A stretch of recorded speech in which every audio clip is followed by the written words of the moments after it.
Kapag aggressive yung isa, hindi mo dapat hindi mo dapat sinasabayan yung aggression niya, dapat ikaw yung mahinahon. Kasi kapag parehas kayong agresibo, putang ina, maggegera talaga kayo. Pag naggera, may laban tayo. Diyos ko talaga to si Claire Castro kung ano-anong nilalabas. Siguro natatandaan niyo po ito. So sila ba, mga anak, sila po ba ang kukontra sa kanilang ama? So unang-una po, Anong punto?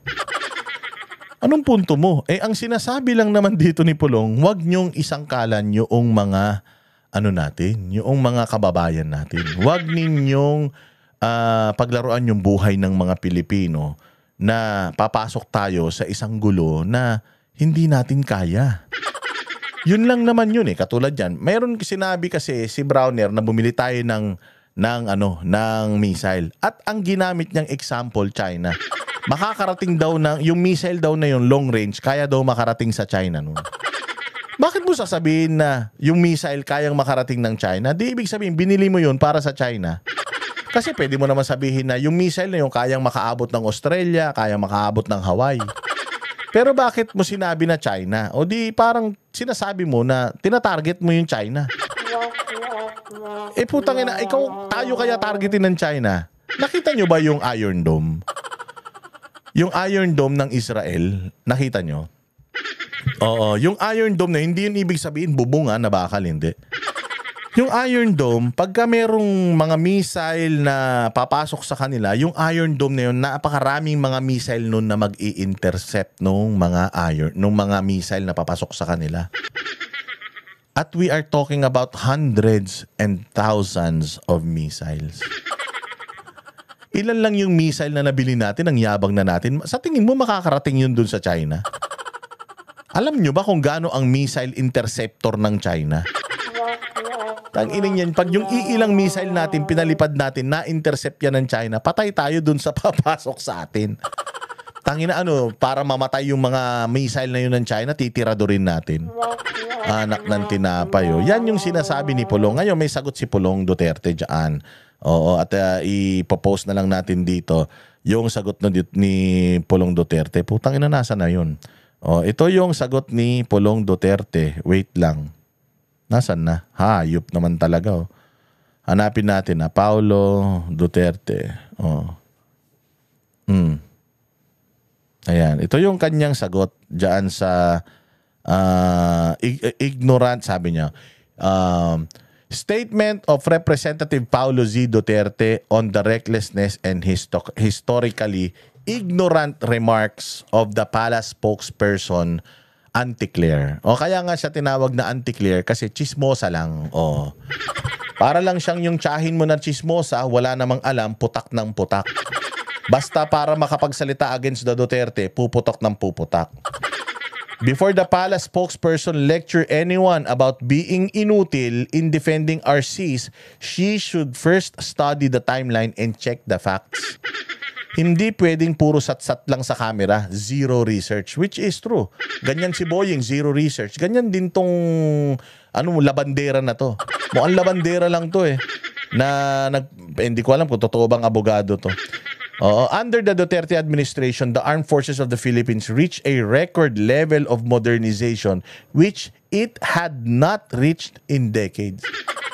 Inayos ni Pangulong Duterte, di ba? I-march. Pag nung nanalo nga si Bongbong, putang ina, pinag-marcha niya pa yun Noong inaugurasyon niya, pinag-marcha niya pa yun Yung mga pinaghirapan ni Pangulong Duterte na ma-invest sa mga armed forces natin, iminarcha ni Bongbong, kala mo siya yung gumawa. Tangina, kakapanalo lang ng presidente, wala pang nagagawa, iminarcha mo na yung hindi mo naman ginawa. Radars, missile systems, attack helicopters, naval assets, and better equipped soldiers that did not fall from the sky. True.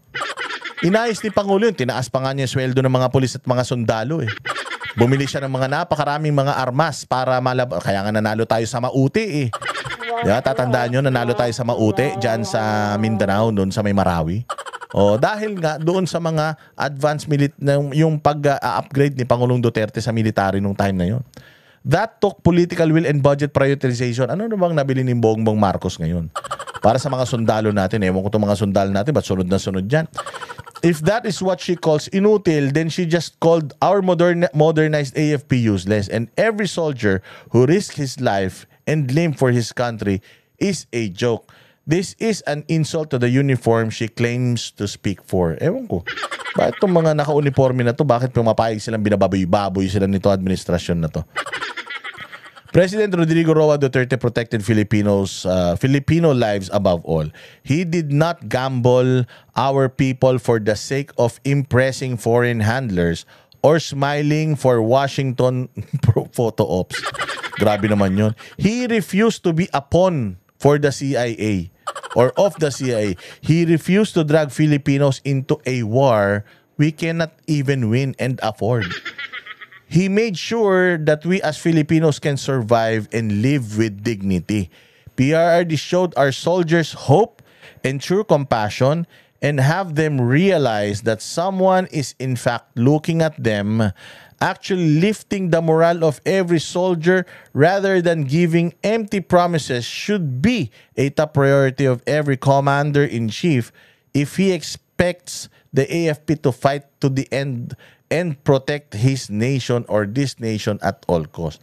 Meanwhile, under the Bangag administration, zero improvements in fishermen's protection, zero clarity in foreign policy, zero backbone when facing economic collapse, pero todo effort sa pagpapakyut sa Amerika. Ay, grabe.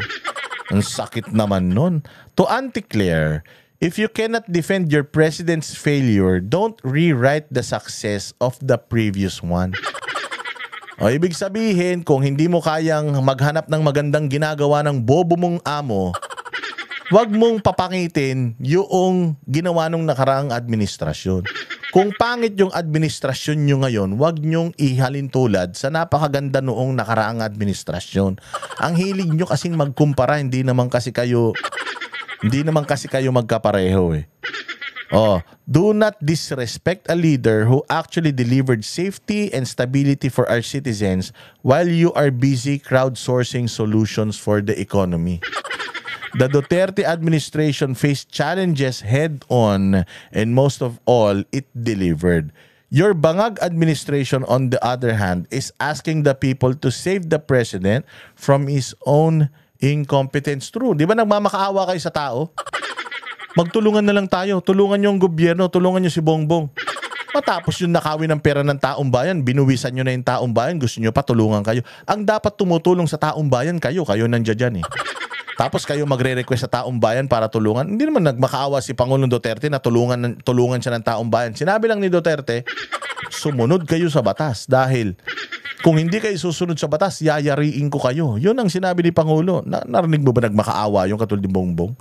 Na tulungan yung presidente, tulungan nyo na lang ako. Ulul. Ina ka, ba't tutulungan? Kayo lang yumayaman. Kami nga, hindi mo tinutulungan. Kayong kumukuha ng pera, hindi nyo nga kami natutulungan. Tapos gusto nyo, tulungan namin kayong mga hudas kayo.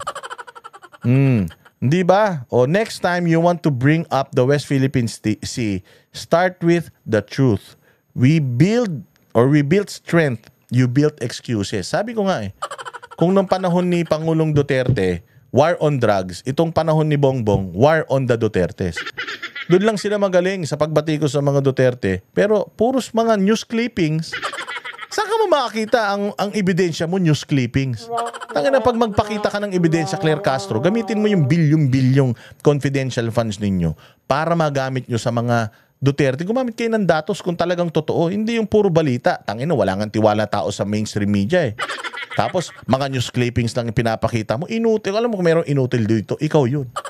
You failed to protect Bongbong Marcos.